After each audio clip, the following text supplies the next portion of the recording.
Bon dia, com esteu?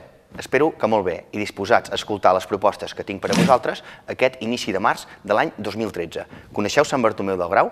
Pels que encara no el coneixeu, us he de dir que no us haureu de moure massa d'Osona, ja que s'hi pot accedir des de Vic des de forma ben fàcil. Sant Bartomeu del Grau s'alça damunt d'uns cingles a 900 metres d'altitud, des d'on es poden admirar magnífiques vistes de la Plana de Vic.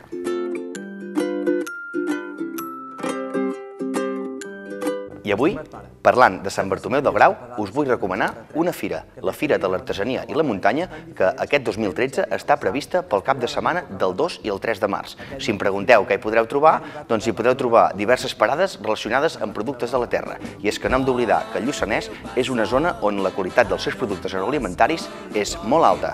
Disfruteu-los!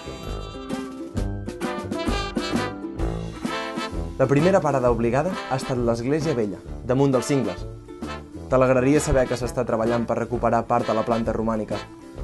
Se'm fa difícil imaginar que 11 segles enrere tot això fos propietat del senyor del castell de Gurb.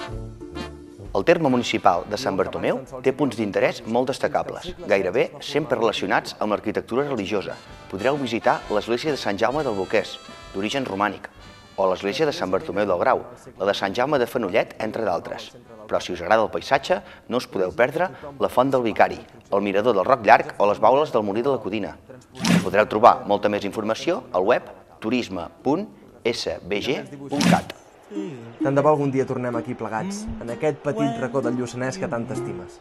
I per als que vulgueu descobrir Sant Bartomeu més enllà de la fira i llavors gaudir de l'agroturisme, avui us recomano un indret d'allò més curiós, la Cabana del Permanyer, l'essència rural més tradicional, on es fusionen els camps i el bestiar, on el món de la pagesia encara hi és ben viu.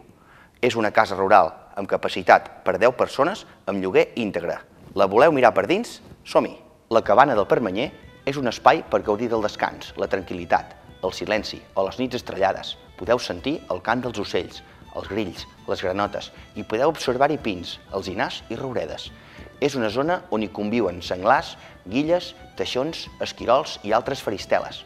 A la granja de l'explotació familiar podem veure-hi vaques i vedells, gallines, conills, porcs, xais i cavalls. Podríeu reservar i trobar més informació al web lacabanadelpermanyer.com. I jo ja m'acomiado de Sant Bartomeu i de tots vosaltres, recordant-vos la cita que teniu aquest 2 i 3 de març de 2013, Fira d'Artesania a la Muntanya.